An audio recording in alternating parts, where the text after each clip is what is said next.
أو مهاجر غير شرعي في البحر أو في بلد آخر، كشخص بلا هوية لا جنسية له، محروم من حقوقه الأساسية في التعليم والصحة والعمل وحرية الحركة. أبو دهر جيمس نار المدرسة.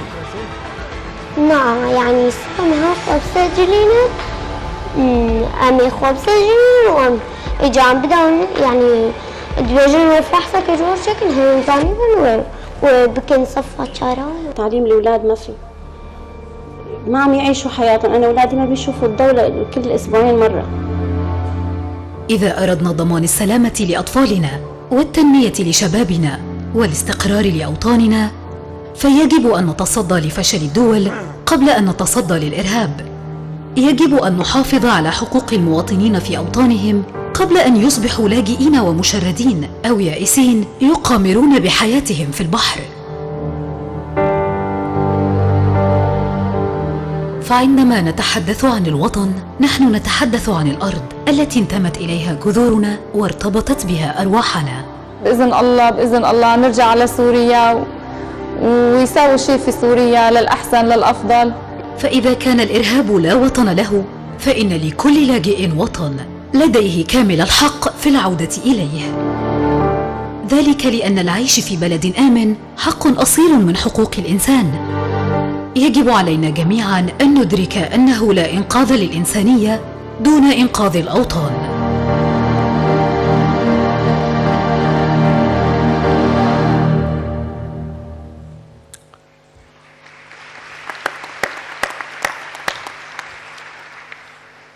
صدى الحضور مشكلة في اللي بيتكلم. Dear guests, after watching this report, I may recall and may remind you what happened in our Arab regions since 2011 and the repercussions of the events that took place since 2011 threatens the security and the very presence of our countries.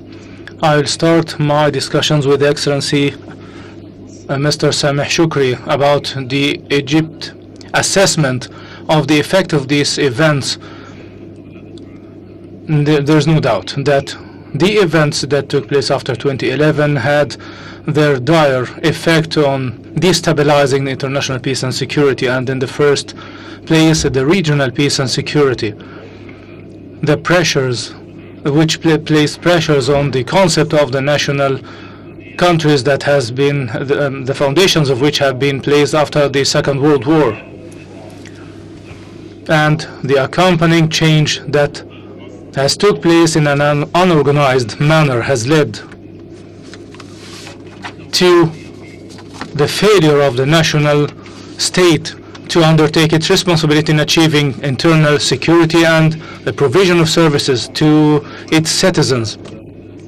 Accordingly, this resulted to internal conflicts like what is happening in Syria and Yemen, and the polarization on the regional level and the external interference in the region has led to an extreme state of liquidity that paved the way for terrorist organizations to penetrate the communities and to infiltrate the regional space and to expand their activity in making use of the situation, and also through motivation of countries and entities who have been benefiting from the expansion of the power of terroristic organizations.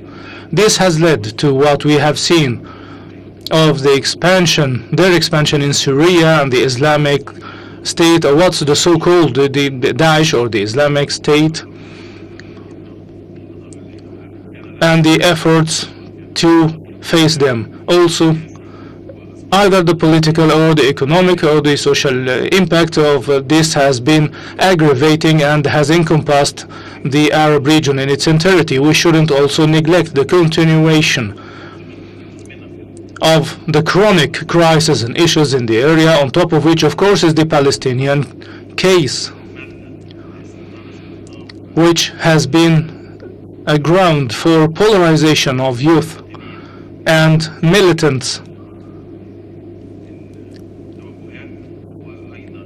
to this region, And unfortunately, the illicit use of these organizations for unprofounded calls related to the Islamic religion, and also using the social media outlets to proliferate this phenomena.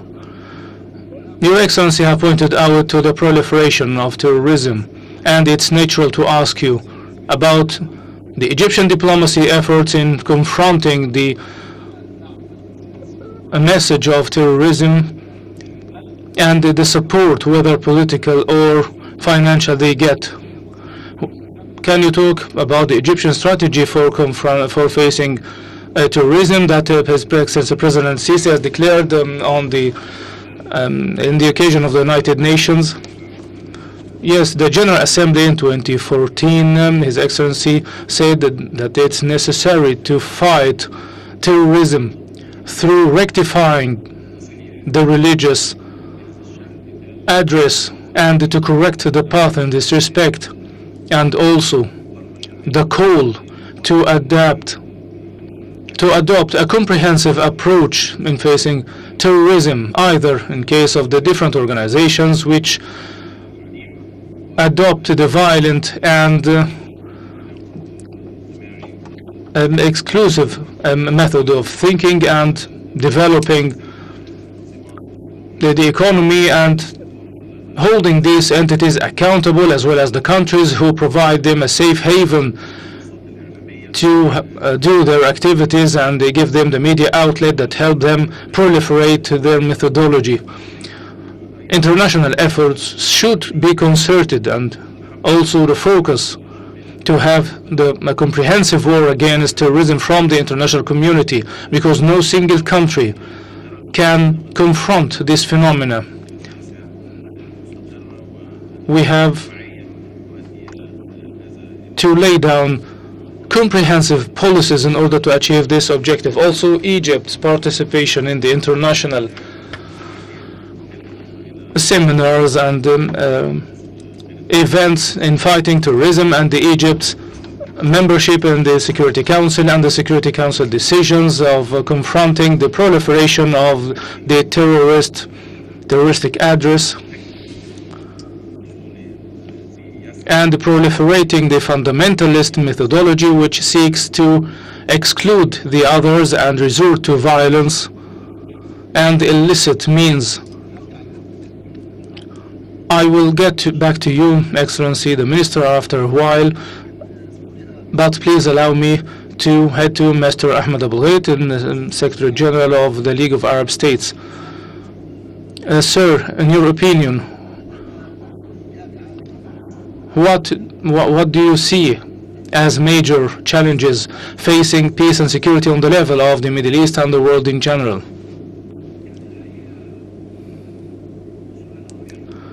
Actually, this is a broad question. On the face of it, it seems simple, but deep inside, it's very complicated. On a personal level,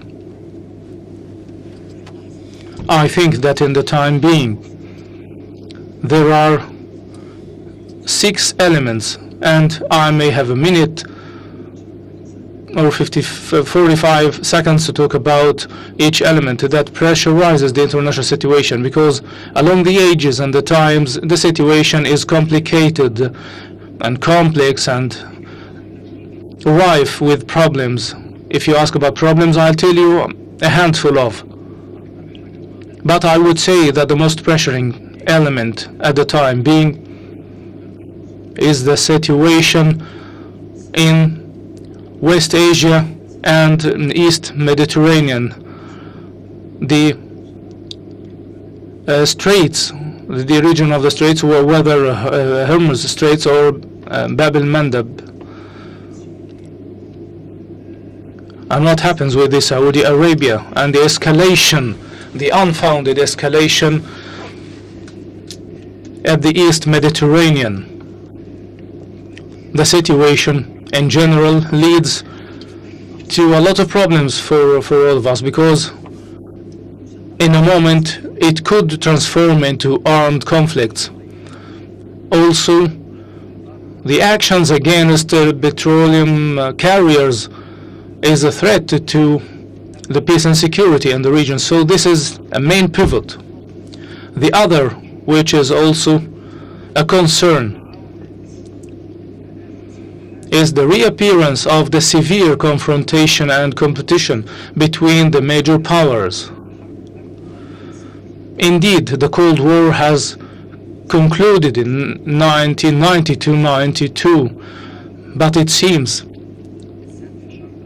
especially in East Asia, there is a relocation of the United States of America and a strong appearance of China, and a fanfare-accompanied comeback for Russia and the Soviet Federation, and all of this leads to developments on the international level. Meanwhile, the trade confrontation and battle between the United States and China, indeed they have reached a partial agreement the day before yesterday. However, this is but a truce more than anything stable, and this threatens a lot of economies because it threatens the idea of free trade and globalization around the world. So cautious is to be practiced. The third pivot that I think it's very dangerous and that the current situations for 1 or 2 decades is the so-called the cyber attacks or the cyber war. Because a young man, by means of simple device, can infiltrate a community or society and destroy it from inside. For example, if you can tamper with the power grids, you will fail a community. In Iran, a hacking has been done on a bank account where 30,000 bank accounts have been hacked. Another danger that I see very critical, and all nations before the governments have to take notice of, is the information war. President Trump calls them fake news.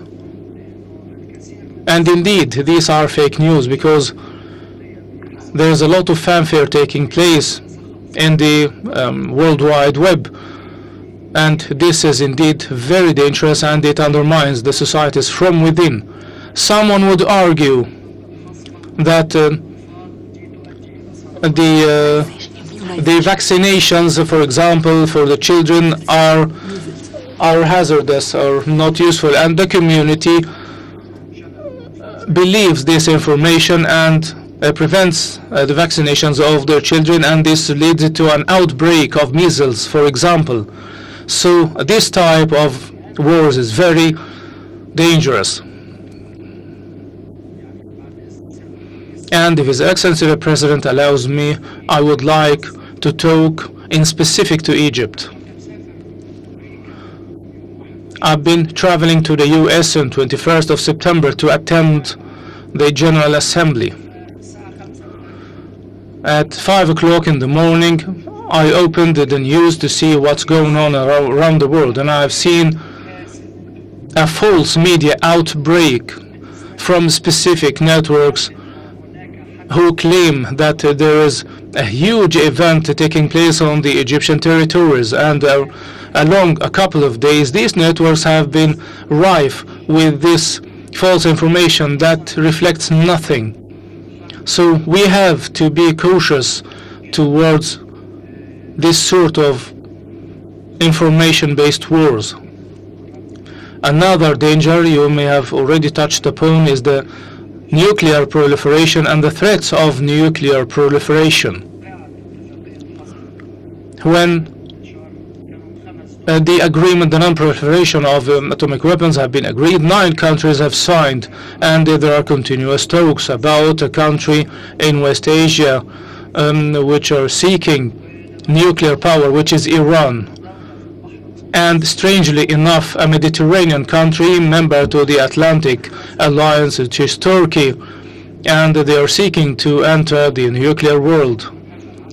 And of course, the West have to be asked about this because they are protecting a country like Israel and concealed their nuclear powers to the extent that our countries become eager to enter the nuclear race. And I would like to confirm that the Arab countries will be seeking to get the nuclear power regardless of the real importance of the nuclear power, because this is a hollow threat, and Egypt have proven this in 73, whereby we hit the Israeli army and they didn't manage to use the nuclear weapons.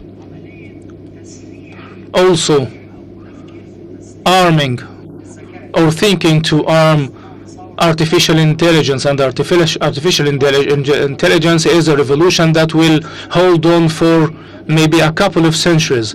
Instead of serving humanity, they want to transform this sort of technology into weapons. And an article in an American newspaper a couple of days ago talked about the creation of a machine or a tool that manages to spot its targets and place plans and implements them, and this is indeed very dangerous.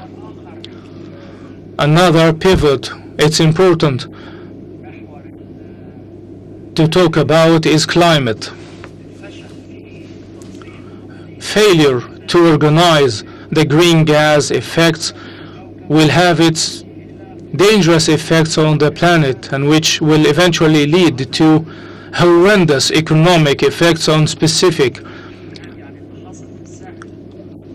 territories. And what happens on the West Africa coast mainly is caused by the drought in these regions. And the Arab countries, we have participation from Greece, for example, will see millions of immigration, which will deteriorate the international peace and security. Unfortunately, in the midst of all of these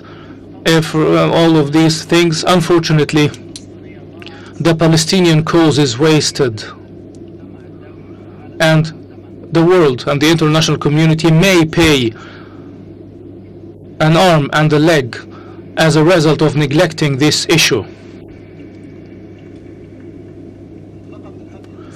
Out of this picture that Your Excellency have drawn to us, it seems to me that the developing countries, or so to speak, the countries who are not powerful, in light of what you have drawn to us, which looks like a pessimistic and a bleak image of the challenges that is facing the world, what can the developing countries to do against these threats? The international community should be able to remedy these issues. The international organization in the form of the United Nations are able to deal with them. I can't understand that there is a threat coming from a cyber war, and the United Nations, the Security Council, or the General Assembly issues a decision to organize the use of the internet. Indeed, this is important.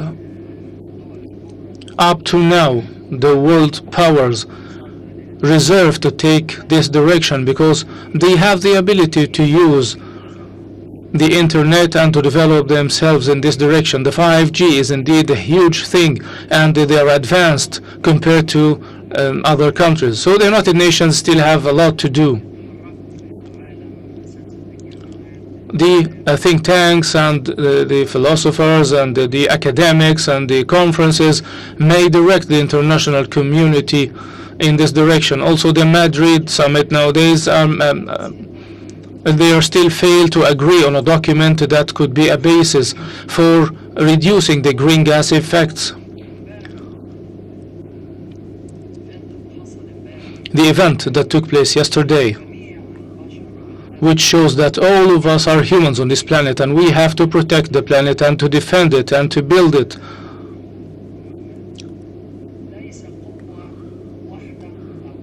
Not a single race or a single power should have the restrictive right to be sovereign on this planet.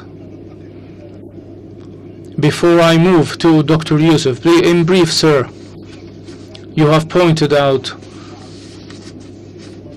to the greed of some countries in the Mediterranean area and the trials of other countries to control water passages or maritime straits. In what context can we put these efforts?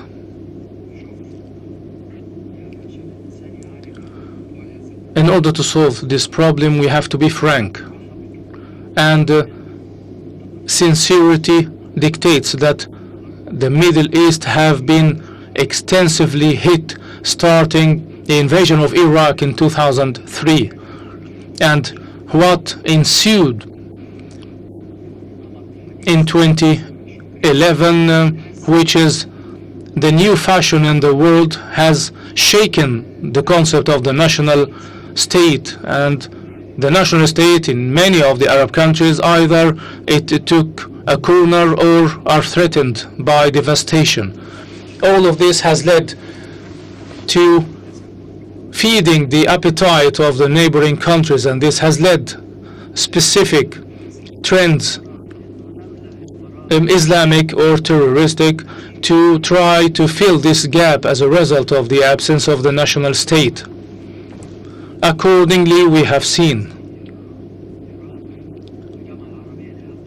like Iran and the League of Arab States have decisions in this respect. The League of Arab States have a position against Iran. And unfortunately, the neighbors from the Arab region are having a huge appetite for Arab flesh, and decisions are issued in this respect. Unfortunately, even some neighbors who overview the river have decided in the midst of this regional turbulence to block the water from their neighbors. Israel wasted the Palestinian state and the Palestinian compromise. All of these are a result of the absence of a national state. The League of Arab States have to be rebuilt, and we have to collect our Arab efforts in a manner that stops the neighbors from trying to invade the Arab space. Thank you, Your Excellency. And now I'll go to Dr. Yusuf bin Ahmed Al-Thaymin, Secretary General of the OIC. And the OIC is the second biggest after the United Nations. 57 member states go under the OIC, and you have declared your 2025 action plan, the priorities of which are fighting extremism. What are the fruits of this respect, of this effort? In the name of Allah, the Gracious, the Merciful, and peace be upon His Prophet and Messenger, Excellency President Abdel Fattah el-Sisi, ladies and gentlemen, the youth of Egypt, the youth of the world, may the peace and blessings of Allah be on all of you, and good morning to all of you, ladies and gentlemen. First of all, I am very happy for attending here with you today, and I would like to specifically thank His Excellency the President for his keenness to hold this event out of his interest in the youth from Egypt and in the world, and providing a joint platform to bring together all the youth and their aspirations and to face their challenges. And he has an eye on the future, and indeed this is an effort for the future. Second, the continuity of this event and the kind presence of His Excellency the President shows the interest of the political regime in Egypt of the youth, and we cherish this effort in the OIC, given that Egypt is an important country and a founding country of the OIC. Second, terrorism, extremism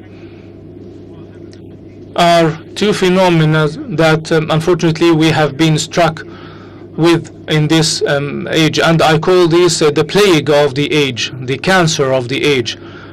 And a lot of demonstrations are related to these phenomena, not only because they are complex, but they are also related to policy, development, economy, security. It's related to everything in our lives, even our personal security. So terrorism and extremism are complex phenomena that we can't refer to a single reason.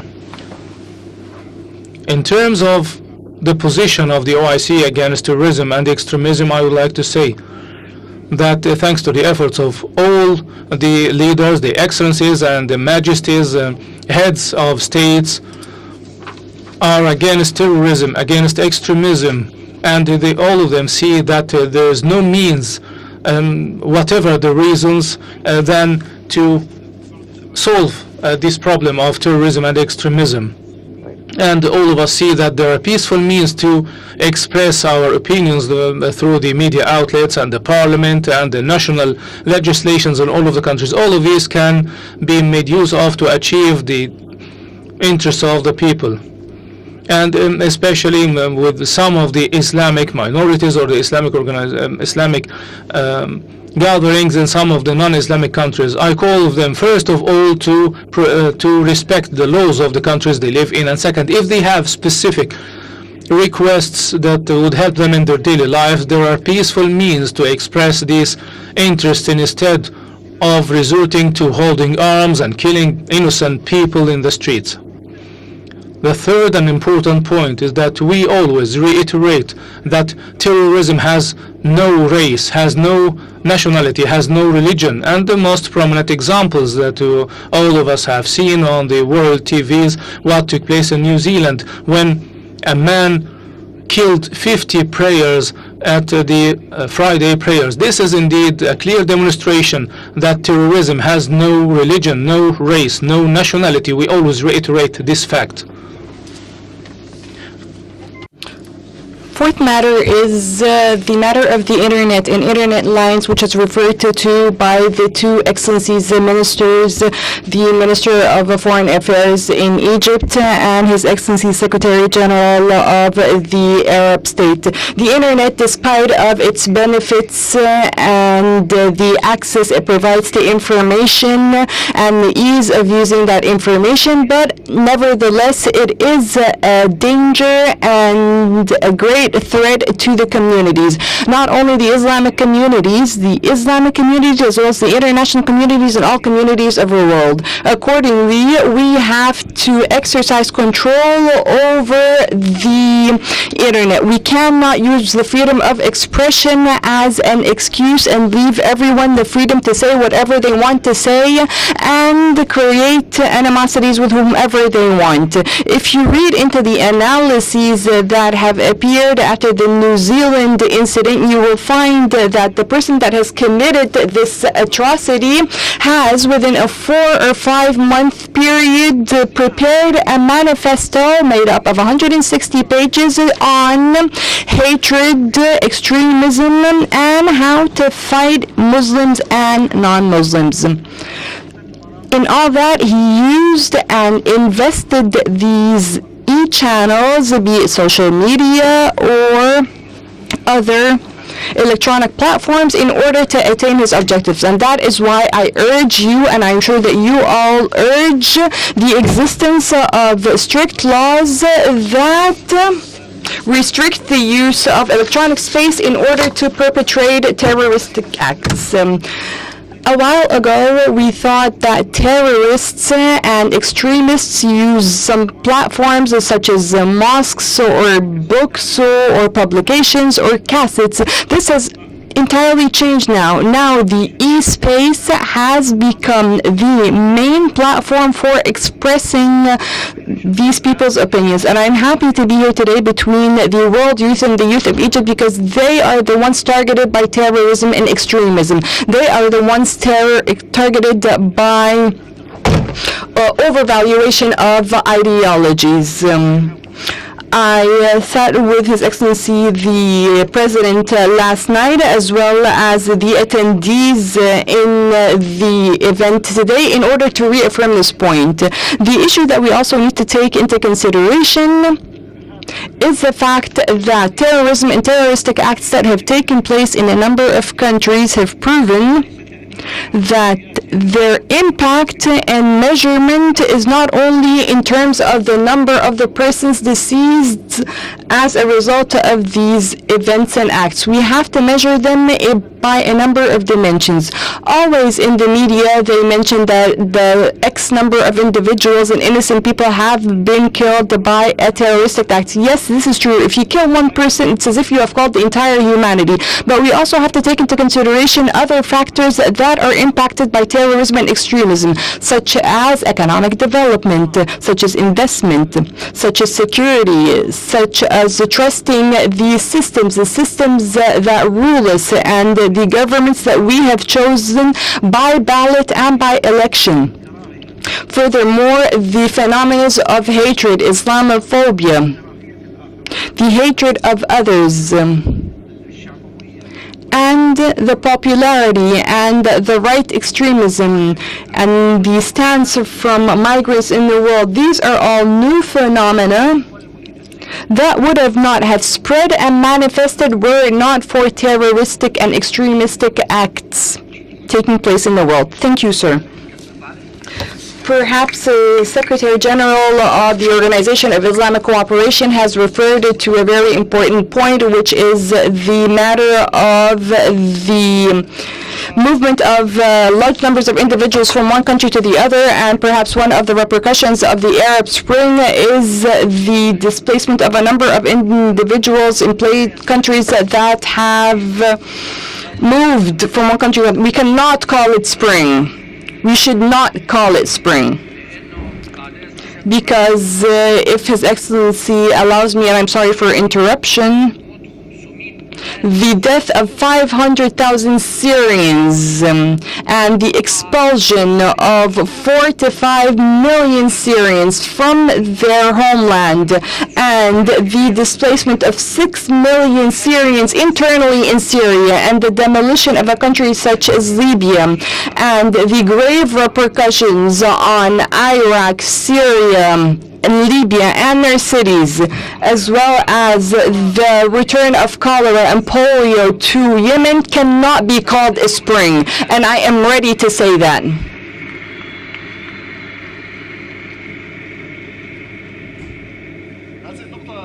This point, sir, specifically the matter of displacement of millions, I would like to ask about. I'd like to ask Mr. Dimitris Avramopoulos, the ex-commissioner of migration issues in the EU. What we witnessed today, Mr. Dimitris, is that there are governments that use the card of refugees in a political manner in order to bribe politicians. And you personally have said that the issue of migration cannot be a card to be used. I would like to ask you, what are the procedures and political measures that countries should adopt in order to, number one, adopt their sovereignty, and two, to respect the refugees on their territories? Thank you. The President of Egypt, dear colleagues, young people who are gathered here today, and I understand that what they expect from us is to tell them what kind of world we are shaping for their generation. We carry on our shoulders huge responsibilities, and we know that. As it was said before, till last week, I was the European Commissioner responsible both for migration and homeland security. And let me share something very personal with you. When I was designated Commissioner responsible for all these two issues, I could never imagine that in 5 months' time it would become the most important portfolio in Europe. But Europe was taken by surprise. European member states didn't know how to manage this unprecedented situation with uncontrolled migratory flows, but at the same time, the very first terrorist attacks on the European soil. So I was entrusted by Europe to start building from scratch the European strategy both on migration and security. These issues are global issues. In the beginning, some believed that it was a problem of Southern Europe or of some member states. No. Everything is globalized today, including our responsibilities. Everything starting from the economy, but now we see that all these big challenges are of global responsibility. That's why 3 years ago, when I met the Secretary General, the former Secretary General of the United Nations, I had proposed to upgrade it to a global level, and that's how this extraordinary General Assembly took place in New York. But allow me to tell you, given my experience, because this is the most important thing that I can do today, contributing in this dialogue, is that the majority of leaders, they are good in talking, but not good in doing. I say that because I have experienced it firsthand. We are here in Egypt, Mr. President, a peace-loving country, a stable and stabilizing factor in this region. And the fact that this issue was chosen to be at the heart of this debate proves that your country wants to take a leading role in establishing peace, stability in this very sensitive and volatile neighborhood of the world. Europe started building its policy. Now we have the European agenda on migration, the European agenda on security. But we have to engage more in a spirit of good faith and trust with all our partners in the whole region and in the whole world. Otherwise, terrorism will never be defeated finally, and migration will be a political, social and cultural problem, although it shouldn't be. You see what's happening in Europe, coming to your question now. Migration fueled populism and nationalism, xenophobia and Islamophobia. We all know that it is not fair, but it happened. More and more populist political parties gain more ground in Europe. They threaten directly the basic principles and values upon which Europe is built.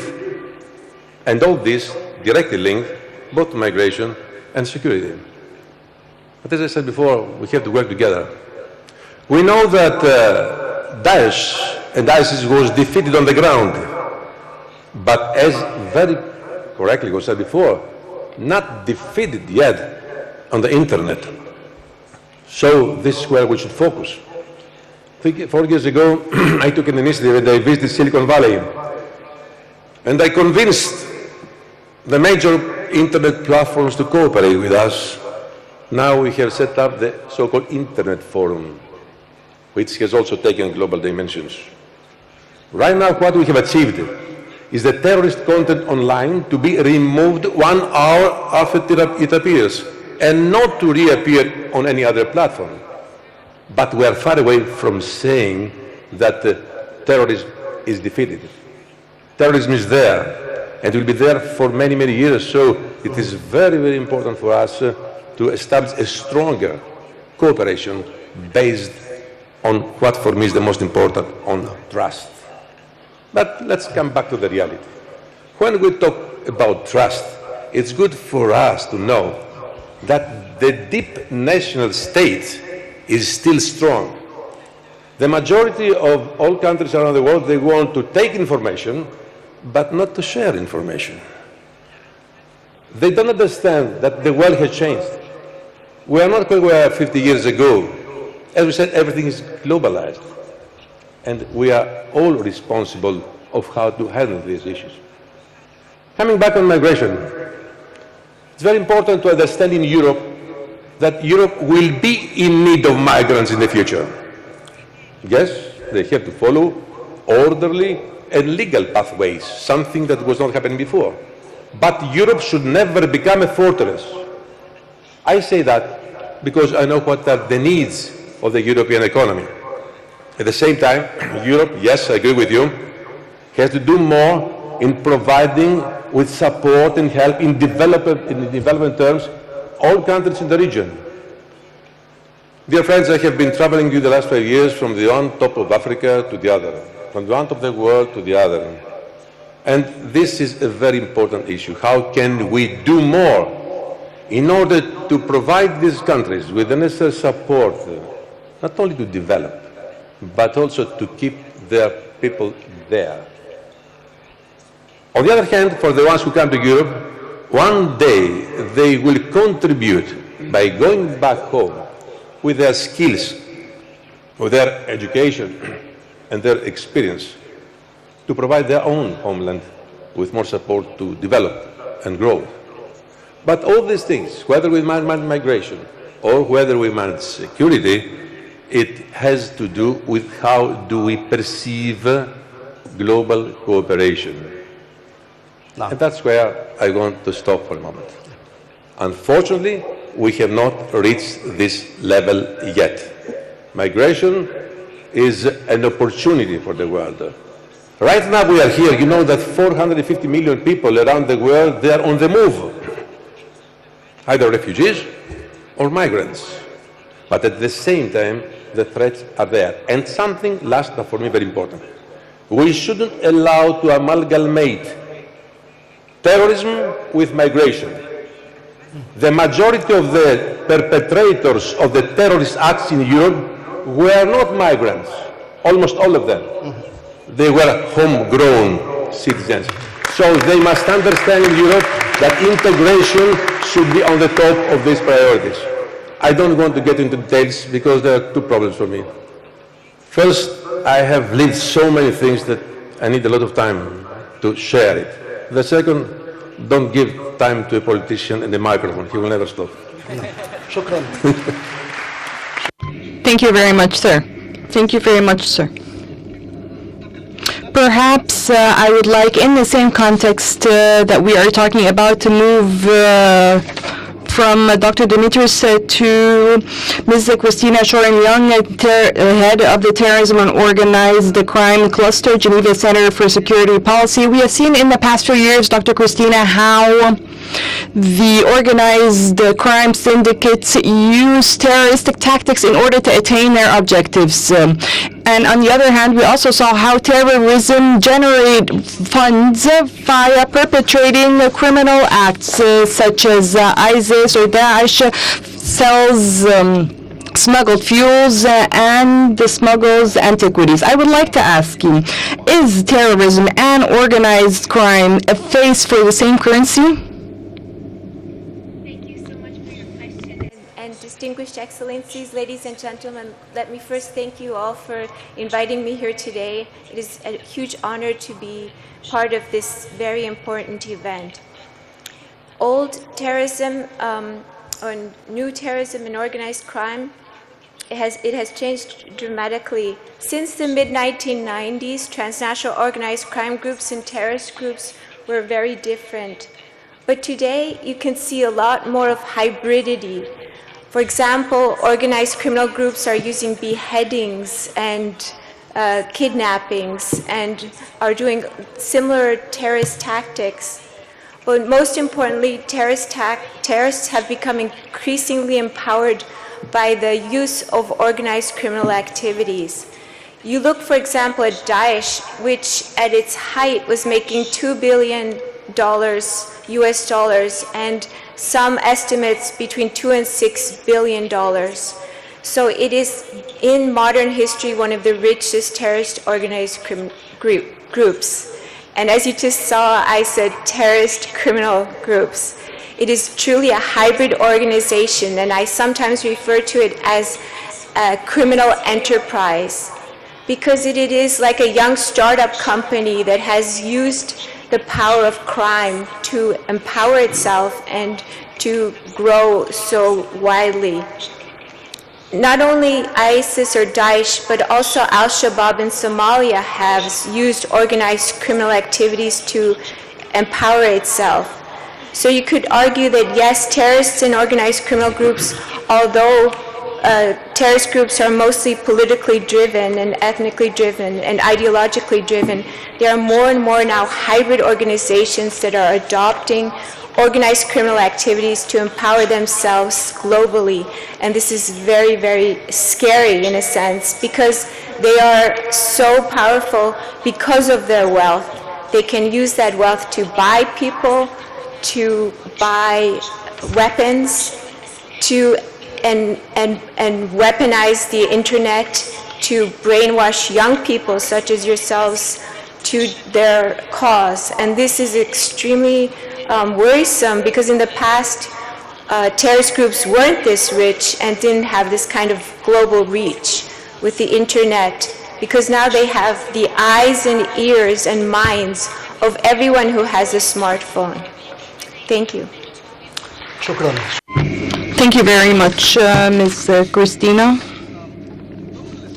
In light of the current peace and security challenges to international peace and community, I would like to ask Dr. Paul Baker, Director of the Organization for Security and Cooperation in UNIT. What is the approach adopted in your organization in order to face these challenges, sir? Thank you, Mr. Moderator, for the question. But also let me first say I'm very honored to be here.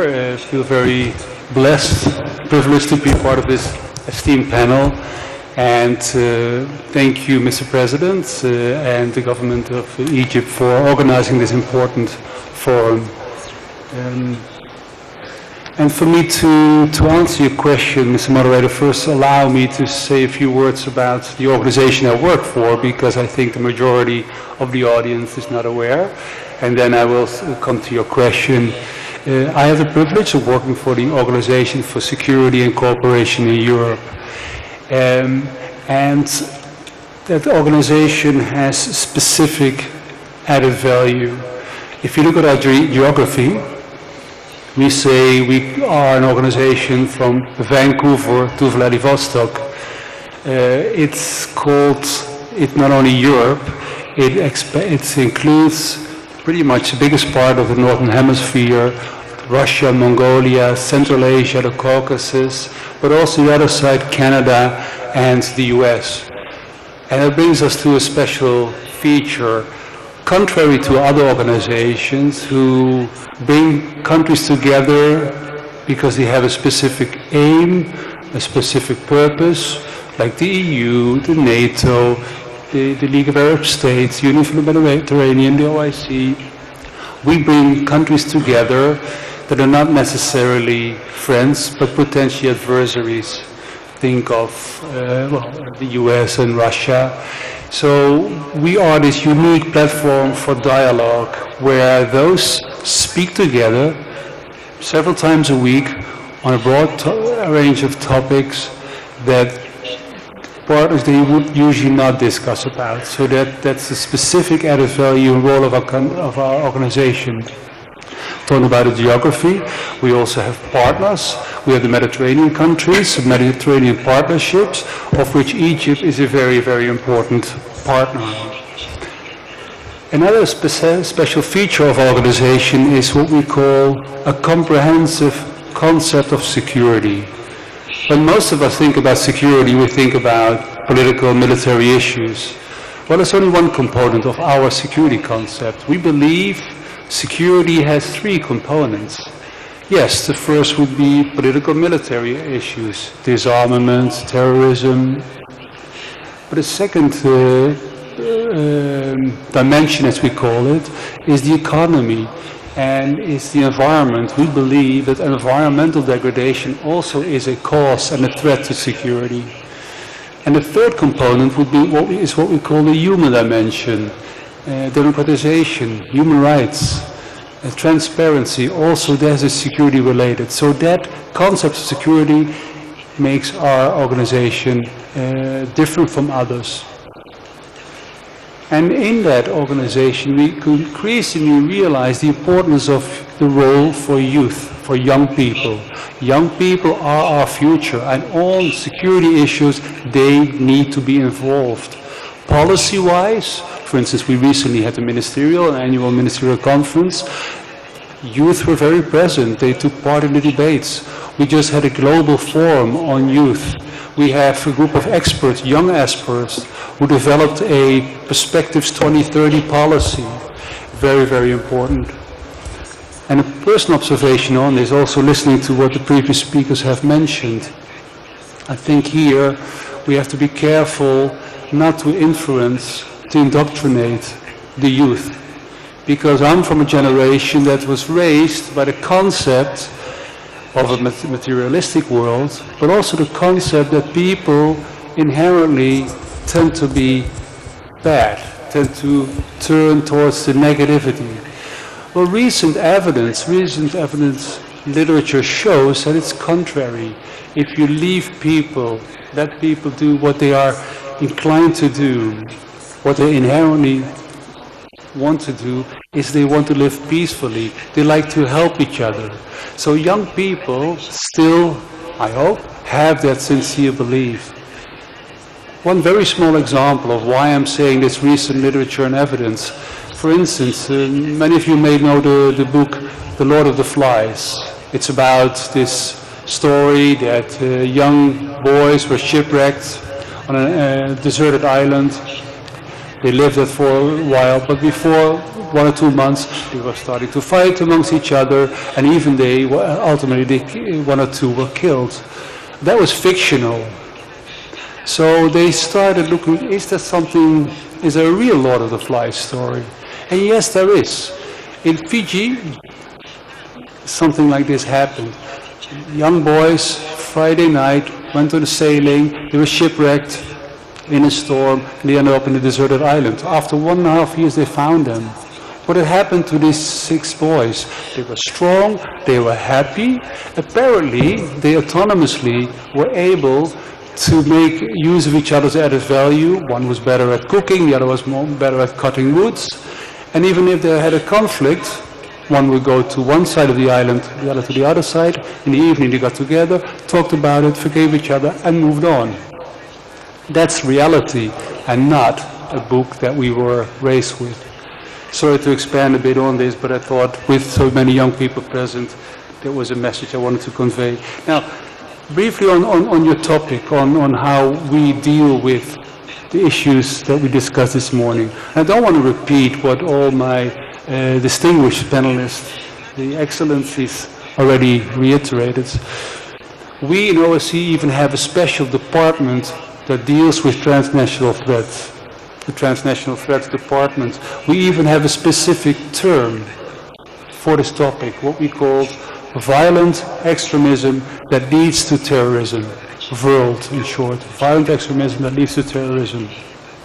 And let me focus on what we do, how we contribute, because as the minister said, it's a concerted effort. We all have a role to play. What do? We base our strategy on 2 directions at the same time. One is we increase the institutional capacity of our member states, which are 57, and our partner countries, which are in total 11. The second thing we do is we foster regional and inter-regional cooperation. Just a few examples. We have developed mobile training teams.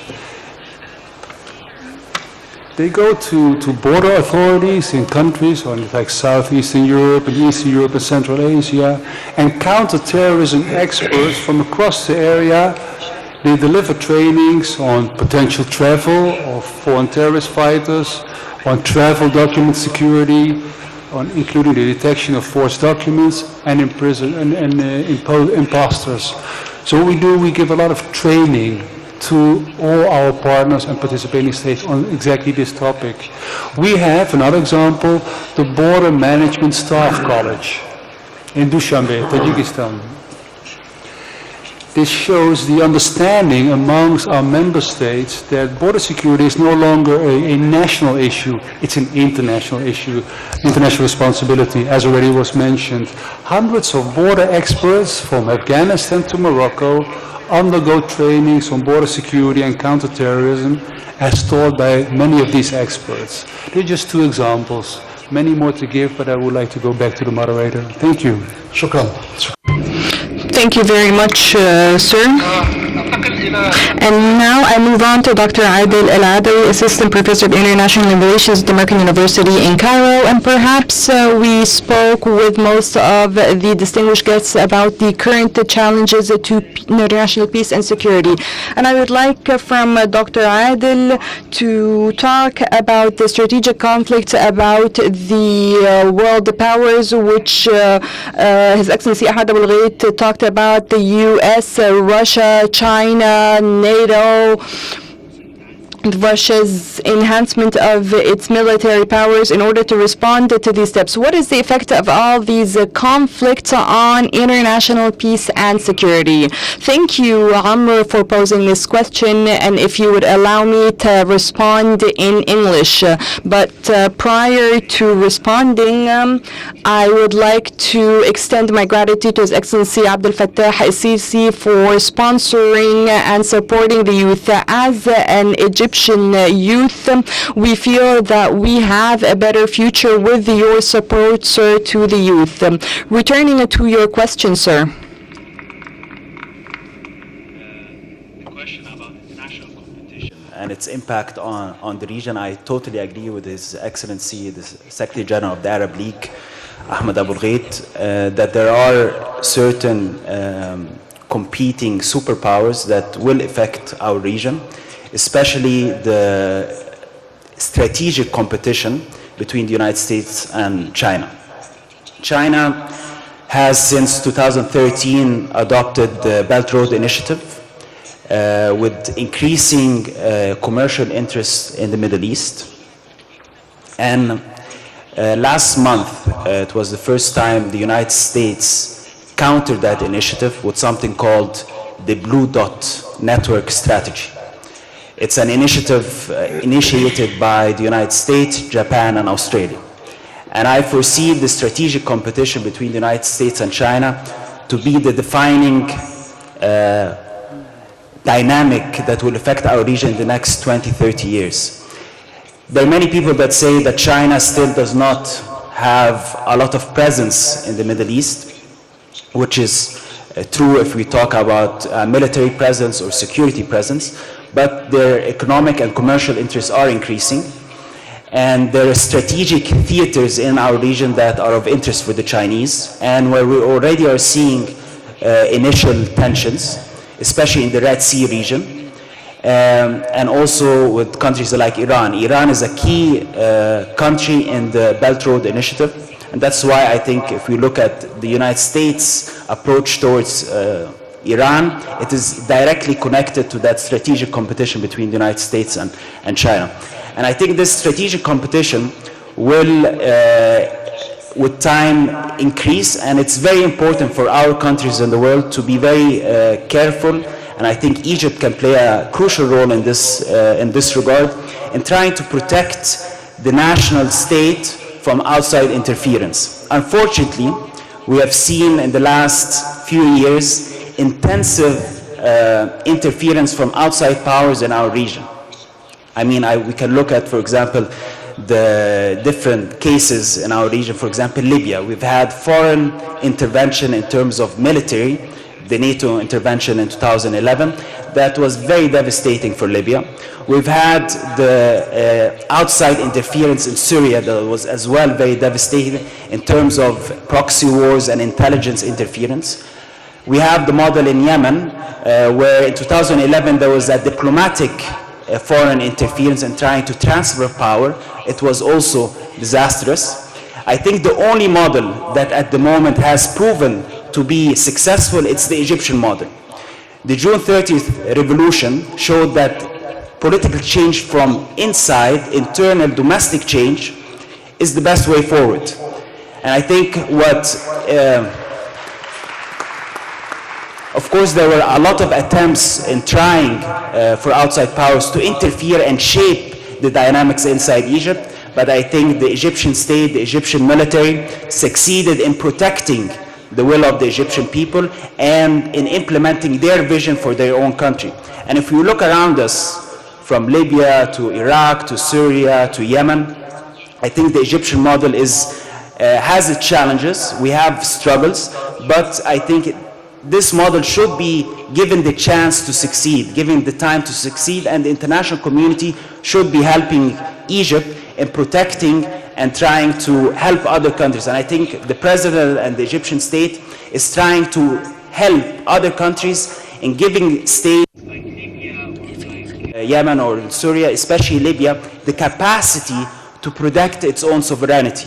The problem in a lot of countries and where Egypt stood out because of the Egyptian military was Egypt had the capabilities and the capacity to protect its nation from outside interference. A lot of Arab states, unfortunately, did not have that capability, and they were, unfortunately, completely penetrated in terms of outside interference and shaping their political trajectory.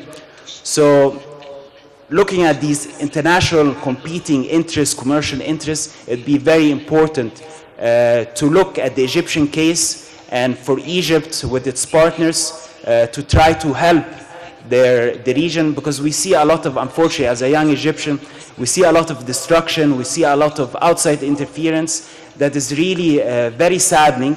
During the opening ceremony yesterday, we saw many videos and talks about the impact of unfortunately, there's political interest that are trying to shape the region a certain way that is actually creating much more suffering and destruction. No. And I think we need to allow the people of the region to shape their own future. Thank you. شكرا جزيلا عادل. Thank you very much, Adil.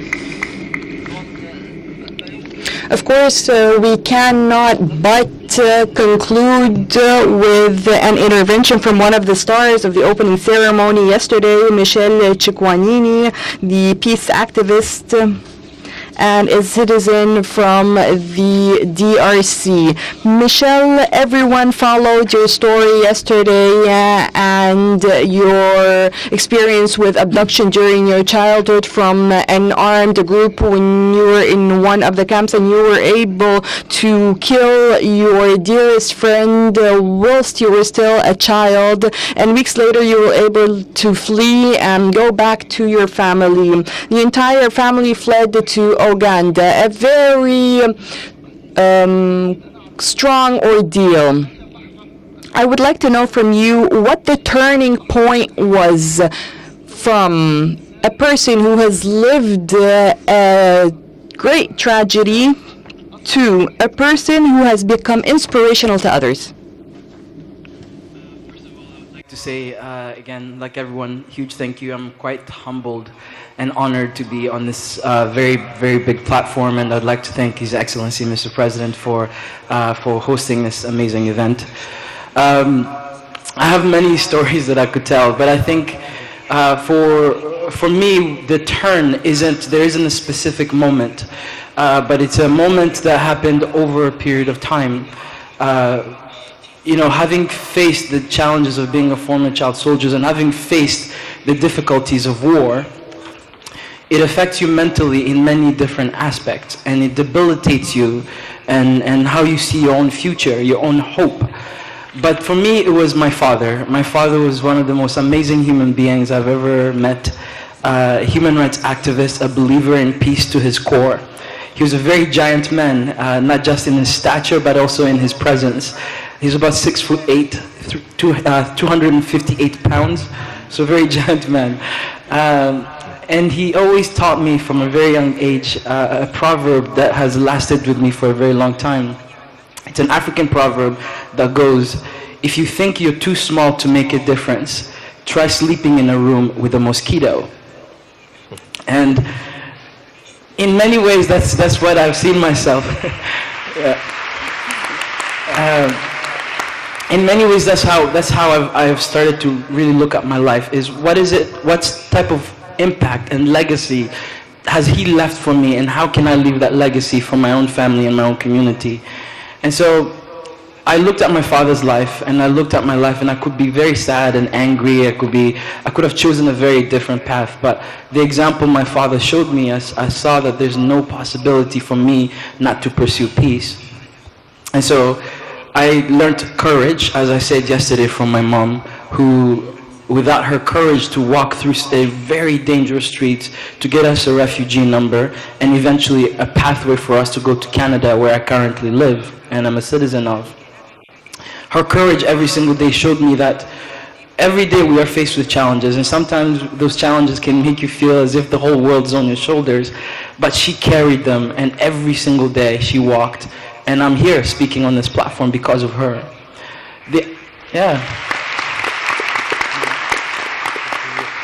The second one was my father's. My father always was an incredible human being, as I said, but he always taught me that you have to pursue knowledge. And I know this statement is cliche now, knowledge is power. But it's very true, because my father taught me to always be a critical human being. And I wanted to connect this to the topic of what we're talking about today, especially with the issue of terrorism. And I think terrorism itself is a very structural problem, on top of course, being a social problem as well. The structural problems that I'm talking about is the lack of education, the lack of investment in healthcare, and other aspects of our structure in our communities that affect especially young people, especially on this continent of Africa, where 60% of it are youth. And if we're not investing in the structures necessary for them to have social mobility, then we're going to have these tensions that are going to cause some of the issues that we're facing. Especially when it comes to education. For me, I'm a huge believer in education and in knowledge. If we teach our young people to be critical thinkers, so not just teaching them math and arithmetic and science, but teaching them how to be critical thinkers, to look at information and ask questions rather than just accept the information as it's given. I think we'll address, for example, how when young people face things on the internet, and just, if they're very critical thinkers, if we've taught them the capability to be critical thinkers, they won't just accept information that they just see just because it's on the internet. And I think investment in education is a huge, huge importance, especially on this topic. And that was taught for me by my father. And again, why I'm able to be here, speak English, a language that not so long ago I couldn't even speak a single word of, I think is just a testament to that. شكرا جزيلا ميشيل. Thank you very much, Michelle. Prior to concluding our session, I would like to direct my words to Your Excellency Abdel Fattah El-Sisi. I have seen you, sir, from the very first moments, jotting down notes. In the name of God, the most gracious and most merciful, let me first and foremost welcome all our panelists who have enriched very deeply the theme that we are talking about today. I wasn't jotting down notes or remarks, actually. I was just writing down to tell the youth of the world here with us and those who are going to be listening to us that the objective of this forum was to listen to one another, to listen to the variety in ideologies, thoughts on the same subject matter. And as you have heard, the issue we are talking about is about challenges, and I am going to try to give you examples so that the youth here with us, and of course I mean by this the youth of the world who have honored us with their presence, you have heard about terrorism, and I am going to tell you that, in a nutshell, terrorism is a demonic act. Its tools are used by humans and their advancement in order to attain the objectives of these terroristic acts. Organized crimes and anything taking place today has the shield or operates under the umbrella of terrorism. No one can direct any accusation to anyone because today terrorism is a cover for many of the objectives countries are trying to attain. And I have talked about this before, and I said that the most grave thing about terrorism is that ideology and beliefs have been used in order to attain the objectives and interests of political aspects. And therefore, we, as the youth of the world, need to know this, need to be aware of this. Is this going to change or not? So long as there are interests, so long as there are objectives of nations, they are never going to innovate new tools in order to attain these objectives. The matter is not how we're going to overcome this terrorism. You have to know that this is a new tool that has been used for years now in order to attain political objectives. I am going to talk about Egypt so that I do not do anyone else harm. In Egypt, terrorism has started perhaps in the 50s, but it has started having grave impact, and I'm saying this to all the youth of the world as well as the Egyptian youth and the Arab youth that I imagine is more impacted and harmed by this issue. If we would like today to destabilize a country like Egypt, for instance, how can I do that? Just a simple terroristic act or two would stop all terrorism in Egypt. When we do that, we use 14 to 15 billion US dollars. And we are no rich country. We are no industrial country. We are a country with limited resources, and accordingly, this takes the country into a great dilemma for a year, 2, or even 3 until we recover steadily and gradually 1 year after the other from that incident. What I mean by this is, see how we can destroy a country like Egypt of 100 million citizens, how we can make it follow rules no one would have ever imagined that terroristic acts taking place in Egypt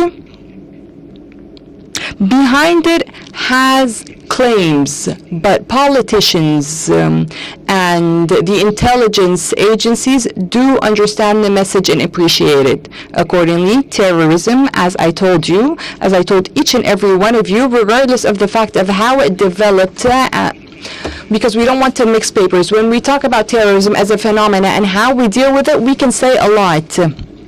We can take about a comprehensive approach. We can talk about a culture, ideology, and even the religious discourse, even rectifying the religious discourse, so that we can reduce the hotbed they use in order to develop the idea of terrorism all over the world. What I want to tell you all is that this forum is an opportunity for you to hear various subject matters from various individuals about the same topic, taken from many perspectives. This was a point that I wanted to talk about. I didn't talk about how we can address this terrorism. Addressing terrorism and combating it needs international efforts. And I have previously said, when we find terrorism in the Sahel-Saharan countries, for instance, in 5 countries, recently, only 3 days back, 70 soldiers have been killed in their camps, even more than 70. And more were wounded just in one attack. So if we leave this Sahel-Saharan countries in Africa to address this on their own with very limited security capacities, with very limited economic capacities that cannot stand steadfast to these attacks, what is going to happen? Of course, displacement is going to take place, perhaps. Development is going to be affected, which is originally very poor development to start off with. And instead of talking about an organized or a terroristic organization, we're going to be talking about a terroristic country such as Syria and Iraq. Syria and Iraq now are considered terrorist countries, and therefore communal work for all of us, even if for those who are not directly impacted, we all have to concert our efforts with countries fighting terrorism in facing terrorism and help them in order to overcome this escalating and growing phenomena. And I am telling this to the youth of the world. The phenomena is escalating and not being reduced. So we need to very well focus on this point. Please pay attention. I have talked about Syria, Libya, and Iraq perhaps 6 years ago. And I said that I hope I know that Europe is going to be gravely impacted by the elements that are going to return after finishing their mission in Syria. And you are seeing this in reality now. You are seeing that Europe is facing a problem between its laws, principles, and interests. Its interests are not to accept and welcome these people, but its laws and rules and principles say that it should welcome them. So once again, I would like to say that we all need to concert our efforts in order to support the countries facing terrorism and call things by their names. This is one point. Another point is, for countries supporting terrorism, we have to have a unified stance against them.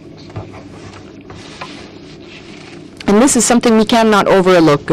Interests of states are the ones regulating and ruling their policies, but the repercussions that are going to lead to the escalation of this phenomena in our region and in Africa is going to harm the entire world. And I'm saying this today and recording this once again today so that we can focus on this issue. If we do not stand steadfast against countries supporting terrorism and have a crucial stance against them, and the countries using this terrorism as a tool to achieve their best interest, then we will not develop. Another point I would like to talk about is the United Nations and rectifying the United Nations. The United Nations has been established more than 70 years ago under international circumstances with the eruption of World Wars I and II. Humanity at that point in time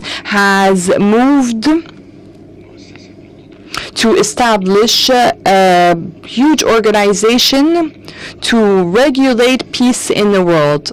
I think that after 70 years, we need to develop this organization. I say develop, they say amend or rectify, so that it can address the challenges that we are facing or that have developed as a result of a human development that has taken place in the world that we live in today. If we do not do that, then the United Nations always faces with rules, regulations, principles that are not limited and that are not exclusive. And I use that term very modestly. This has been placed 70 or 80 years ago, but the world has changed and the challenges that we face today are completely different, and accordingly we need for the United Nations to as well develop itself in facing these challenges. Another important point I'd also like to tell you is that there is a big difference between values in dealing with issues, human values in dealing with issues, and interests and the principles of international policies. Do not mix. Do not, when listening to our words, mix between both concepts. Perhaps when we talk about values and human principles, we can say a lot. But when interests come into play, we change all these words. Or at least, it would not appear as though we were changing or what we're talking about. I would also like to thank Dr. Adel. I, by nature, am very fond of youth, males and females. the way he tackled the issue and spoke about strategic competition between major powers, I would like to give him a very good example that I heard from our brothers in Africa. What they said was, when elephants fight, do not ask about the small green vegetation. When elephants fight, do not ask about the small green vegetations and trees. Meaning,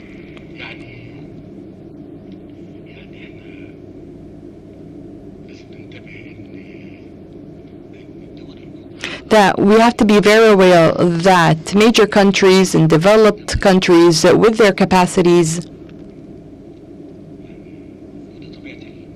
and this of course is the nature of life.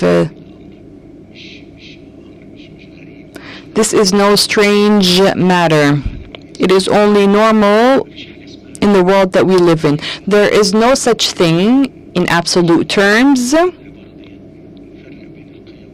That's why I previously said that we have to distinguish between human values and interests and policies. This is one thing and that is the other. But these interests are the main drivers of the political movement in the world. So I want to say, when major powers fight, small countries are the ones that pay the price, and small countries have to take care of themselves in that regard. So what I would like to say is that I have met my friend Dimitris in Egypt after the 2013 revolution, and he carried a message with him because he wanted to make sure that the situation in Egypt was good and stable. And I explained everything to him at that point in time.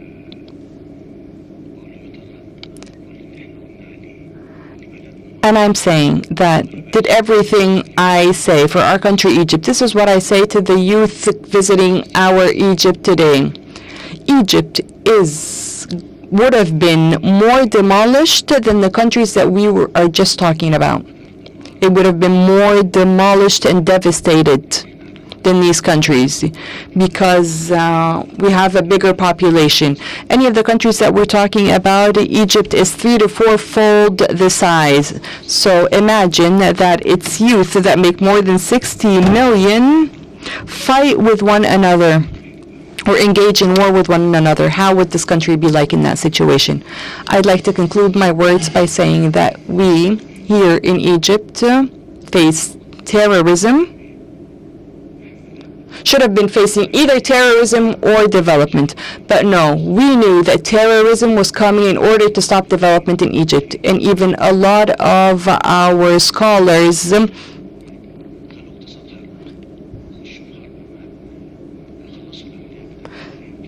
said that we should tackle the issue of terrorism in Egypt and then take a look at the developmental aspect.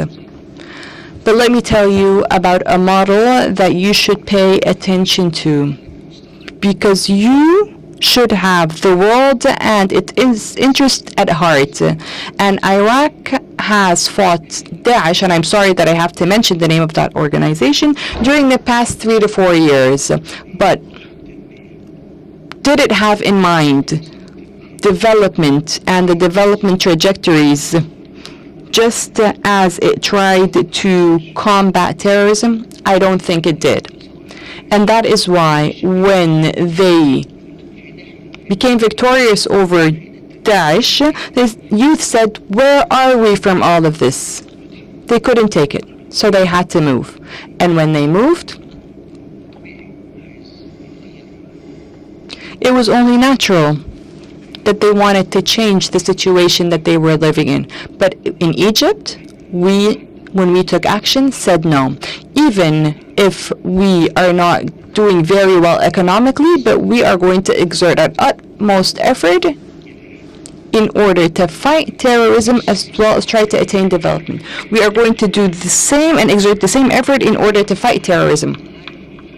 We have to know the difference between the state's needs and the individual's needs. The state's needs are stability, but the individual's needs is to live and to work, to have a home, to have a family. And if I don't attain that for the individuals, then our understanding of the needs of individuals will be lacking, and therefore they are going to cause a problem for us when they move. I don't want to take up a lot of your time, but as I said, you being here with us and listening to everything that is being said and that is going to be said perhaps will not come once again. You will not have another opportunity to listen to specialists talking very frankly and openly. Over the internet, there is a lot of talk, but it's not the same as meeting face to face with these people. I would like to thank you, dear panelists, for enriching the subject matter. Thank you very much.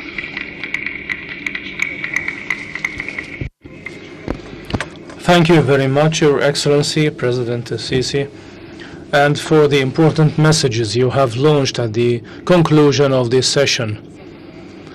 Hereby, we conclude our first session of the activities of the World Youth Forum in its third iteration.